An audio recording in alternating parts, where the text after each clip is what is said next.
Hi, and welcome to another episode of Real Gold, where we discuss classic films, their relevance and importance, and whether they deserve the awards that they received. I am your host, Matt Duffy. Today, I want to talk about a film that is celebrating its 70th anniversary this year, and that is 20th Century Fox's A Letter to Three Wives. Now, I want to talk about this film because not only is it funny and smart, but I found a couple of the storylines to be very prevalent now. So it's amazing that 70 years later, the film holds up.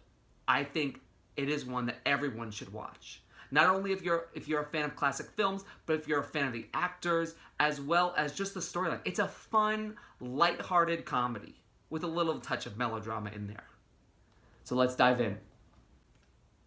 Written and directed by Joseph L. Mankiewicz, this film is about a small-town seductress who writes to her friends, informing them that she has left town. But a number of things, but the important thing is in the last sentence. You see, girls, I've run off with one of your husbands. And so the film is told in flashbacks of these three women thinking of a time when they had strife with their husband, wondering whose husband went off with Addie Ross. The film stars Jean Crane, Ann Sothern, and Linda Darnell as the titular three wives. And their husbands, respectively, are played by Jeffrey Lynn, Kirk Douglas, and Paul Douglas. Celeste Holm does the voice of Addie Ross, who is never seen, but she's all we hear about. So I said it in the beginning, but this film is funny. It's so smart. And Joseph L. Mankiewicz, this is his wheelhouse. He writes these great one-liners and these bits of dialogue that you just can't help but eat up. Like, it's so funny and witty. It's just, that's the best part of the film, I would argue, is Joseph L. Mankiewicz's writing. Now, the great thing about this film is that it is almost the hearty appetizer to what Joseph L. Mankiewicz will write and direct the following year, which is his delectable 7-course entree that is All About Eve. And if you haven't seen All About Eve, get yourself to a couch and just watch it. That is iconic, to say the least. It has a little bit of those pieces of dialogue and witty humor, snarky kind of humor in there, but the apex is All About Eve. And go see both of them. Why not? They're both great films. Now, if I had to pick my one scene or my one shot, I would pick the Rita and George vignette. And that is Ann Sothern and Kirk Douglas's characters. And a lot of critics and audiences love the Laura May and Porter vignette, which is Linda Darnell and Paul Douglas. But I just like the Rita and George one a little bit more. It's so funny. It's basically a dinner party gone wrong. Rita invites her boss over for dinner, and the accompanying husbands are there, and just all hell breaks loose. The purpose of radio writing, as far as I can see, is to prove to the masses that a deodorant can bring happiness, a mouthwash guarantee success, and a laxative attract romance. Another reason why I like the storyline is because I found Rita's to be so prevalent to society today. You know, she's a working mom who's a breadwinner, and how that, plays a factor in her marriage. And Ann Sothern and Kirk Douglas have great chemistry together.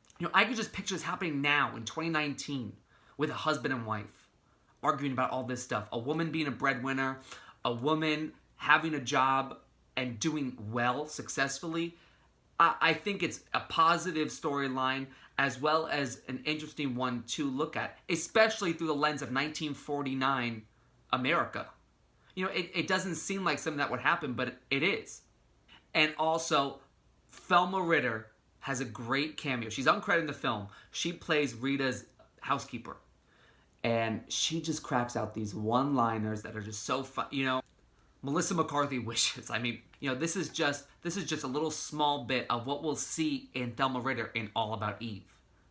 So, definitely my favorite. Check it out.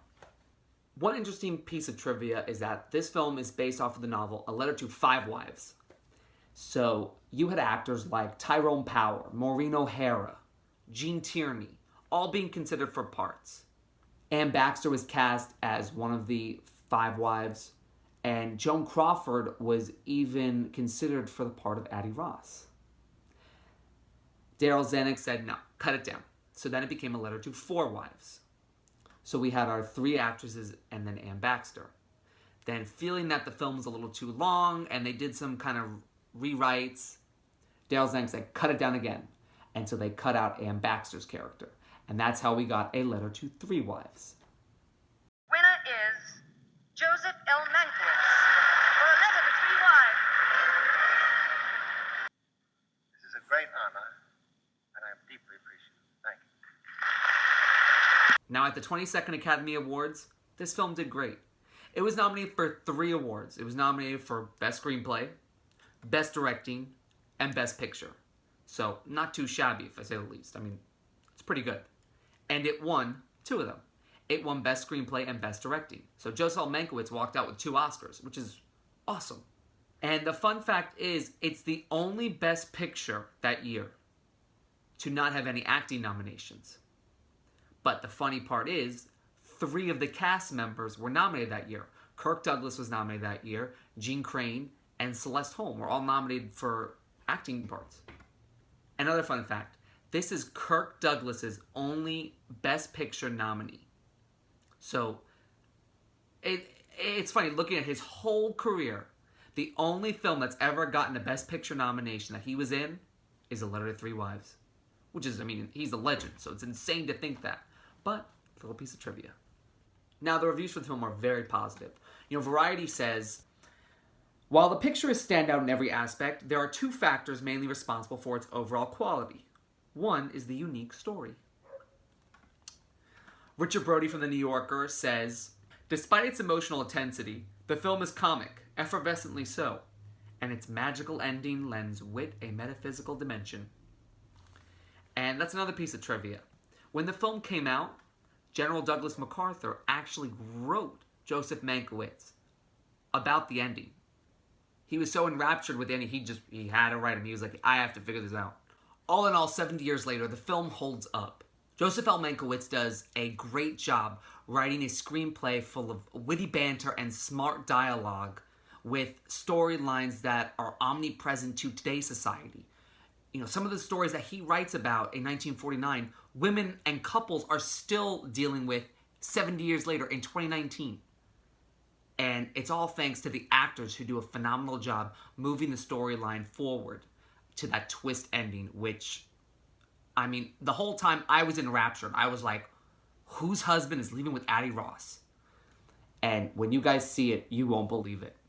So definitely, if you're a fan of classic films, check this film out. It's light, it's funny, it's only like an hour and a half. So it's not that bad too if you're pressed for time. But definitely, if you're interested in other work, especially with these actors, check it out. And then also, if you like Joseph L. Mankiewicz, you gotta watch this, as well as All About Eve, which I definitely will be covering. That film was like, it's almost like a rite of passage for classic film. Where were you when you first saw All About Eve? But definitely check out A Letter to 3 Wives. It's funny, it's light, and it's a feel-good movie that'll almost leave you on your toes until that very last minute. So definitely check it out. And thank you guys for watching. Hope they'll see you guys soon. Thank you guys for watching. You can hit like, click subscribe, comment if you like. If you have a suggestion of what I should do next, hit me up. And don't forget to follow me at MattDuffy33. So, see you next time.